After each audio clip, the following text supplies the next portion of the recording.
வணக்கம். எல்லாரும் எப்படி இருக்கீங்க? இன்றைக்கு நாம் நாயன்மார்களுடைய பாகம் 26 பார்க்க போகிறோம். திருச்சிற்றம்பலம். தென்னாடுடைய சிவனை போற்றி, எந்நாட்டவருக்கும் இறைவா போற்றி. இன்று நாம் பார்க்க போவதும் ஒரு அரசன் தான். ஆனால் எந்த அரசன் தெரியுமா? வேடுவர்களின் அரசன். பொத்தப்பி என்ற நாடு ஒன்று இன்றைய ஆந்திராவில் இருந்தது. அந்த நாட்டில் உடுப்பூர் என்ற ஒரு ஊர் இருந்தது. அந்த ஊரில் தத்தன் என்ற ஒரு வேடுவ அரசனும் அவனுடைய மனைவி நாகன் என்ற வேடுவன் அரசனும் அவனுடைய மனைவி தத்தை என்பவளுமாக இருந்தார்கள். அவர்களுக்கு திண்ணன் என்று ஒரு மகன் இருந்தான். அந்த காலத்தில் வேடுவர்கள் எப்படி இருக்க வேண்டும்? வேடுவர்களுடைய தலைவன் எப்படி இருக்க வேண்டும்? நல்ல உடல் உரம் மிக்கவர்களாக, கால்களில் பலம் உள்ளவர்களாக, மிருகங்களை துரத்தி கொண்டு வேட்டை ஆடுவதற்குண்டான சிறந்த தோல் வலிமையோடு இருக்க வேண்டும். அரசன் அவர்களை எல்லாம் அரவணைத்து கொண்டு போகக்கூடிய ஒரு சிறந்த பலசாலியாகவும் புத்திசாலியாகவும் இருக்க வேண்டும். ஆனால் அப்படி ஒரு வேளை அந்த தலைவனுடைய மகன் அந்த குணங்களை எல்லாம் கொண்டு இருக்கவில்லை என்றால் அந்த மகன் தலைவனாக முடியாது. அவர்கள் வேறொருவர்களை தேர்ந்தெடுத்துக் கொள்வார்கள். ஆனால் அவர்களுடைய மகனான திண்ணன் இவை எல்லாவற்றிலும் தகுதி பெற்றவனாக, நல்ல சிறந்த வீரனாக இருந்தான். அதனால் இவனுக்கு இளவரசு பட்டம் கட்டுவிடும் என்று அந்த தலைவன் முடிவு செய்து விட்டான். தலைவன் அல்லது வேடுவர்களின் அரசன் என்ன வேண்டுமென்னாலும் சொல்லலாம் அல்லவா? அதனால சரி, அவனுக்கு இளவரசு பட்டம் கட்டியாயிற்று. அரசன் உயிரோடு இருக்கிற வரைக்கும் அவன் இளவரசன். அதற்கு பிறகு அவன் அரசனாக மாறுவான். இளவரசு பட்டம் கட்டிய பிறகு முதலாக செல்லும் வேட்டைக்கு கன்னி வேட்டை என்று பெயர். அதனால் அவன் தன்னுடைய இரு நண்பர்களோடு, நாணன் காடன் என்ற இரு நண்பர்களோடு மற்றும் தேர்ந்த வில் வீரர்களோடு அந்த காளஹஸ்தி மலையை நோக்கி செல்கிறான். பக்கத்தோடையே காளஹஸ்தி மலையை நோக்கி சென்று மிருகங்கள் பலவற்றை வேட்டையாடி கொண்டு வந்தான். அப்பொழுது பார்த்து ஒரு காட்டுப்பன்றி அவன் எதிரே குறுக்கும் முறுக்கும் ஓடிக்கொண்டு வித்தை காட்டியது. இவன் விடவில்லை. அதை எப்படியாவது பிடித்து விட வேண்டும் என்ற வேகத்தில் எல்லாவற்றையும் மறந்து அந்த பன்னி மேலேயே நோக்கமாக அவன் செல்லும் பொழுது அவனுடைய நண்பர்கள் கூட வந்தார்கள். கூட வந்தவர்கள் பிரிந்து விட்டார்கள். எப்படியோ இவன் அந்த பன்றியை வேட்டையாடி கொன்று விட்டான். பசி வந்து விட்டது. நேரம் மிகுதியாகிவிட்டது. பசி, தாகம் எல்லாம் வந்து விடவே சரி, அந்த காலத்தில் எல்லாம் 2 கற்கள், சிக்குமுக்கு கற்கள் என்று சொல்வோம், அதை 2 கற்களை தேய்த்தால் நெருப்பு வரும். ஒரு நண்பன் அந்த நெருப்பை பற்ற வைத்து அந்த பன்றியை, மாமிசம் அல்லவா, அதை வெட்டி அதை நெருப்பில் வாட்ட தயாரானான். இவர்களுக்கு தாகம் எடுத்தது. அங்க பக்கத்திலேயே பொன்முகலி ஆறு, ஸ்வர்ணமுக்கி என்ற ஆறு ஓடிக்கொண்டிருக்கிறது. அந்த ஆறை நோக்கி இன்னொரு நண்பனோடு திண்ணன் செல்கிறான். தண்ணீர் எடுத்துக்கொண்டு வர வேண்டும் என்று. அப்பொழுது மலை மேல் பார்க்கிறான். இந்த மலை மேல் யார் உள்ளார்கள், என்ன இருக்கிறது என்று திண்ணன் கேட்கிறான். அங்கே குடுமித்தேவர் இருக்கிறார். உன் தந்தையோடு ஒரு முறை நான் அங்கே சென்று அவரை வணங்கி வந்திருக்கிறேன் என்று நண்பன் சொல்லவும், சரி, நாம் தண்ணீர் பருந்திவிட்டு மேலே அருந்திவிட்டு மேலே சென்று நாம் அந்த குடுமித்தேவரை வணங்கிவிட்டு பிறகு கீழே வருவோம் என்று திண்ணன் ஆலோசனை கூறவும், சரி என்று அவர்கள் இருவரும் மற்றொரு நண்பனிடம் சொல்லிவிட்டு மலை மேல் ஏறி செல்கிறார்கள். செல்லும் போதே திண்ணனுக்கு உடலில் ஏதோ விதமான உணர்ச்சி. எது என்று அவனுக்கும் புரியவில்லை. இருந்தாலும் மேலே ஏறிவிட்டான். ஏறினால் ஒரு மரத்தடியில் குடுமித்தேவர் உட்கார்ந்து கொண்டிருக்கிறார். அவர் தலைமேல் 2 பூக்கள் இருக்கின்றன. அவருக்கு முன்னாடி 2 பழங்கள் உள்ளன. பார்த்தவுடன் இதெல்லாம் பூர்வ ஜென்ம புண்ணியம். பூர்வ ஜென்ம புண்ணியம் இந்த ஜென்மத்தை அவனுக்கு தொடர்கிறது என்றால் பாவமும் அப்படிதான் தொடரும். ஆனால் இவனுக்கு தொடர்ந்தது புண்ணியம் என்றால் அவன் எவ்வளவு புண்ணியசாலியாக போன ஜென்மத்திலும் இருந்திருக்க வேண்டும் அல்லவா? அந்த குடுமித்தேவரை பார்த்தவுடன் அவருடைய மனமானது மயங்கி போய்விட்டது. ஒரு பெரிய ஆக்கர்ஷணம், ஒரு சக்தி அவனை இழுத்து கொண்டு போகிறது அந்த இறைவனிடத்தில். ஐயோ, இவர் தனிமையில் இருக்கிறாரே என்ற எண்ணம் அவனுக்கு முதலில் ஓங்கியது. அருகில் சென்றான், அமர்ந்தான், அவரோடு பேசினான். ஐயோ, நீங்கள் தனியாக இருக்கிறீர்களே என்றெல்லாம் வினவுகிறான். அவன் அதை கற்சிலை என்று நாமெல்லாம் கூட அப்படி நினைப்பதில்லை அல்லவா? நமக்கு தெரியும் அது கற்சிலை அல்ல என்று நாம் அறிவோம். கோவிலுக்கு போனால் பலவற்றையும் வேண்டிக் கொள்கிறோம். என கற்சிலைக்கா வேண்டிக் கொள்கிறோம்? இல்லை அல்லவா? அதனுள்ளே இருக்கும் அந்த ஆத்மா, அந்த சக்திக்கு தானே. அதனால் இவனும் அதே தான் செய்கிறான். செய்துவிட்டு என்ன பண்ணுகிறான்? நண்பன் கூப்பிடுகிறான், வா போகலாம் என்று. இல்லை, நான் வரமாட்டேன். இவர் பசியோடு இருப்பார். அதனால் நான் வருகிறேன். அவர் பசியோடு இருப்பார். அதற்குள்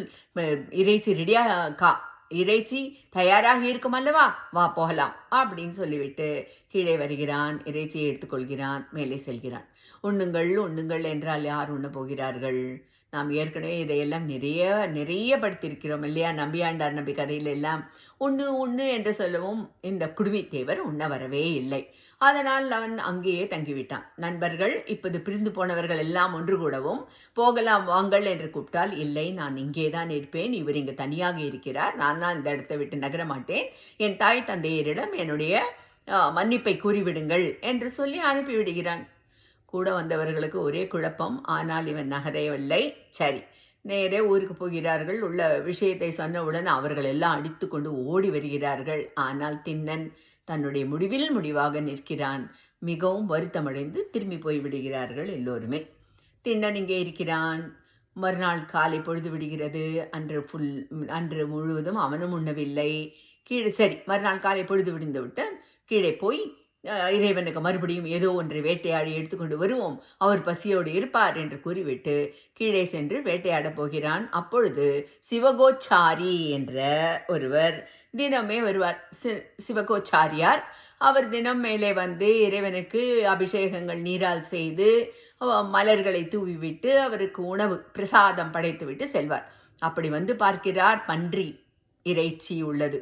அதிர்ந்து விடுகிறார். இது என்னடா இது, இங்கே யாருமே வரமாட்டார்களே, வந்தாலும் எப்பொழுதோ வேடுவர்கள் வருவார்கள், இது அவர்கள் செய்த வேலையாக தான் இருக்கும், அவர்கள் தங்கள் இடத்தில் இருப்பதை வைத்திருப்பார்கள் என்று நினைத்து அந்த இடத்தை சுத்தம் செய்து மறுபடியும் போய் குளித்து விட்டு வந்து இறைவனுக்கு அபிஷேகம் செய்து பூக்களை சொரிந்து பிரசாதத்தையும் வைத்துவிட்டு அவர் திரும்பி கிளம்பி சென்று விட்டார். பிறகு இவன் வருகிறான். வரும்போதே ஒரு கையில் அம்பு வில்லு, ஒரு கையில் இன்றைக்கு கிடைத்த இறைச்சி. பிறகு அவருக்கு அபிஷேகம் செய்ய வேண்டும், அது அவனுக்கு கண்டிப்பாக தெரிந்து விட்டது இல்லையா? அதனால வாயில் தண்ணீரை ரொப்பிக் கொள்கிறான். பாருங்கள் அவனுடைய பக்தியை. வாயில் தண்ணீரை ரொப்பிக்கொண்டு மலை மேல் ஏறுகிறான். ஏறி அங்கு இருக்கும் பூக்களை எல்லாம் பார்த்தவுடன், ஐயே இதெல்லாம் யார் கொண்டு வைத்தது என்று அத்தனையும் தன் கையால் சுத்தம் செய்துவிட்டு வாயில் இருக்கின்ற நீரையே எடுத்து அவருக்கு அபிஷேகம் செய்கிறான். இறைவன் அதனை ஏற்றுக்கொள்கிறார். அபிஷேகம் செய்கிறான். பிறகு உண்ணு உண்ணு உண்ணு என்கிறான். எங்கே அவர் உண்ண, எங்கே இவன் உண்ண? மறுநாள் காலை சிவகோச்சாரியார் வருகிறார். இந்த அலங்கோலத்தை பார்த்து அவர் ஐயோ என்ன இது என்று நினைத்துக் கொள்கிறார். அவருக்கு அசுத்தம், இவனுக்கு சுத்தமான பக்தி. இப்படியாக ஓடிக்கொண்டிருக்கிறது. 6 நாள் ஓடிவிட்டது இதே மாதிரியாக.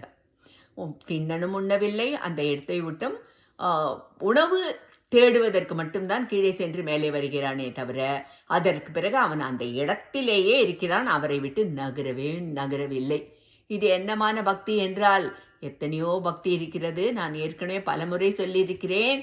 காதலிக்கும் காதலர்களை கேளுங்கள், அப்பொழுதுதான் பெற்ற தாய் தந்தையரை கேளுங்கள் என்று பலவிதமான பக்தி அன்பு உண்டு, பலவிதமானது உண்டு. அதே மாதிரி இதுவும் ஒரு அன்பு. அதனால் என்ன ஆயிற்று? சரி, இந்த சிவகோச்சாரியாருக்கு அதற்கு மேல் பொறுக்கவில்லை. 6 நாள் ஆயிடுத்து இல்லையா?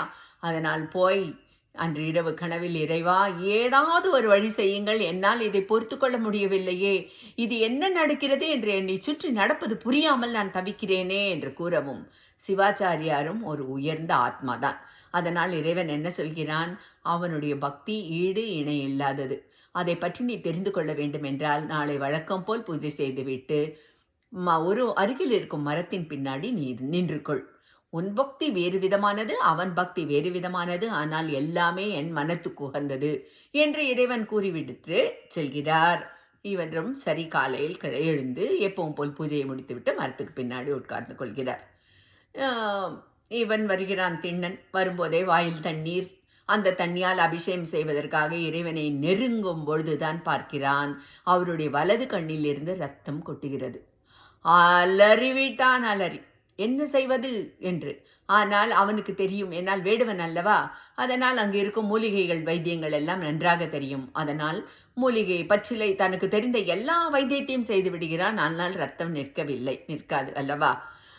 அதனால் என்ன செய்கிறது என்று தெரியாமல் தவித்து அவன் நெஞ்சிலிருந்து ரத்தம் வடிகிறது. அப்பொழுது அவனுக்கு ஞாபகம் வருகிறது, கண்ணுக்கு கண் என்ற ஒரு பழமொழி.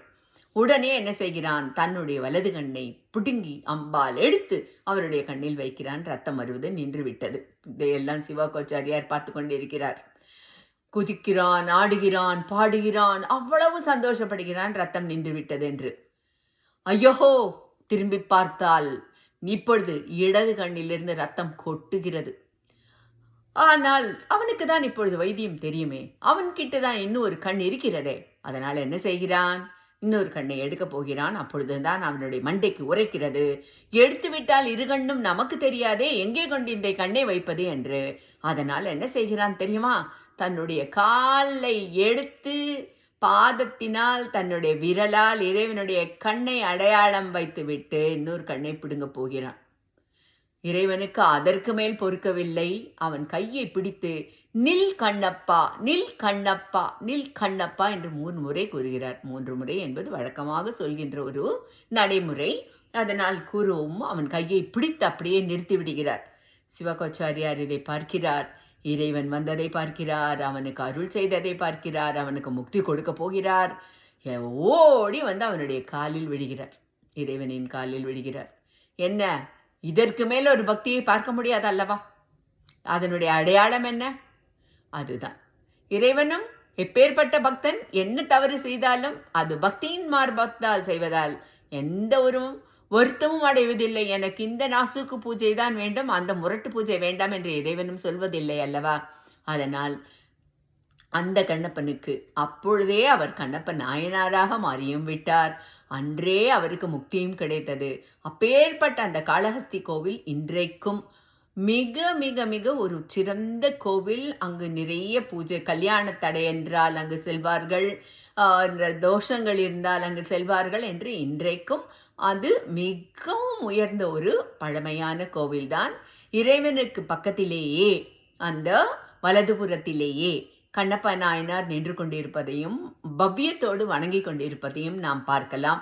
ஒரு மனிதருக்கு அவரை பற்றி தெரிந்துவிட்டது எல்லாம் சிவகோச்சாரியார் போய் ஊரெல்லாம் சொல்ல மாட்டாரா? அவர் புகழ் பரவாதா? அப்படியாக பரவிய ஒரு நாயனார் தான் இந்த கண்ணப்ப நாயனார். சரி, அவரை பற்றி சுந்தரர் என்ன கூறினார்? சுந்தரருக்கு எப்படி தெரியும்? இறைவனே சுந்தரருக்கு கூறினார். சுந்தரர் தன்னுடைய திருத்தொண்டர் தொகையில் எழுதினார் அல்லவா? என்னவென்று எழுதினார்? கலை மலிந்த சீர்நம்பி கண்ணப்பருக்கு அடியேன் என்று எழுதினார் அவர். 6 நாட்கள் உணவில்லாமல் நீரில்லாமல் இறைவனே கதியாக கிடந்து ஒரு தாய் தன் குழந்தையை பார்ப்பது போல எண்ணிய கண்ணப்பருக்கு அன்றே முக்தி கிடைத்தது என்றால் அதை விட பெருமை என்ன உண்டு? படிப்பறிவில்லாதவன் தான். பொதுவாக அந்த ஆயர்பாடியில் உள்ளவர்களை பற்றி சொல்லும்போது வலதுகை இடதுகை தெரியாதவர்கள் என்று கூறுவார்கள். அப்படிப்பட்டவன் தான். ஆனால் பூர்வ ஜென்ம புண்ணியம் எவ்வளவு அவன் செய்திருக்க வேண்டும். இந்த ஜென்மத்தில் அவன் நாயனாராக இறைவனால் அருட்பாலிக்கப்பட்டு வாழ்ந்தான் என்றால் இன்றும் நம் உள்ளத்தில் இருக்கிறான் என்றால் இது பக்திக்கு வேற என்ன உதாரணம் வேண்டும்? மற்றொரு பற்றி வேறொரு பாகத்தில் பார்ப்போம். அதுவரை நன்றி. திருச்சிற்றம்பலம். தென்னாடுடைய சிவனை போற்றி, எந்நாட்டவர்க்கும் இறைவா போற்றி.